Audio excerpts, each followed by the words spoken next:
Hispanic, because there's a lot of Indian blood in folks from south of the border, right? So why would you do that? You had no reason to pull that car over, except you profiled that car and said, "Oh, maybe I got me one."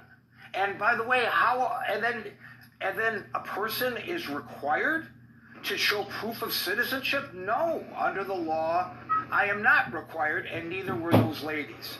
Thank you, Hinda. Sorry we lost you there. Can you hear me now?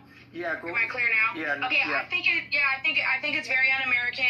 You can't tell by looking at someone whether or not they're legal, and that irritates me when people say, "Oh, they're probably illegal." You don't know by looking at someone.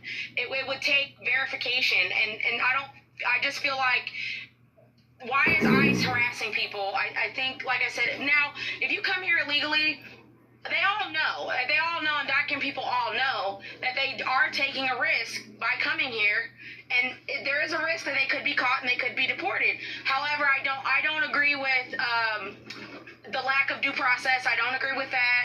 And the last thing I want to say is the difference between Obama and Trump. I think it was the tactics. To me, in my opinion, from what I experienced in seeing Obama as president versus Trump, it seemed like Obama, he did it a lot more quietly and hush-hush, and then we started finding out these reports about these people that were separated near the border, and they were separated from their children, and they were breaking up these families. They couldn't pair these children back with their parents. I definitely thought that was wrong, to take children away from their parents. I didn't agree with that. Like I said, I think Obama was more hush-hush. Trump is just more overt.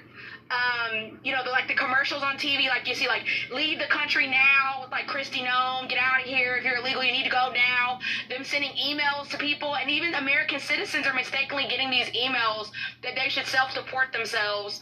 I feel like it's a lot of like tactics to like get media attention, like a machine to intimidate and to scare people, frankly. And I think that's not American. Like I said, the legality, yes, you can, but just because you can, should you? Deporting people to third world countries, not back to their country of origin, they're stuck in some weird limbo in Sudan and in Panama. I think that's really crazy.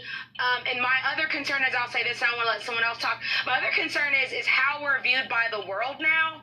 And if we as Americans travel to foreign countries, how are those foreign countries, right, going to treat us, right? Knowing what we're doing to them or to other countries. I've traveled to, my husband's from Nicaragua. He has a green card. I've traveled to Nicaragua as an American, and no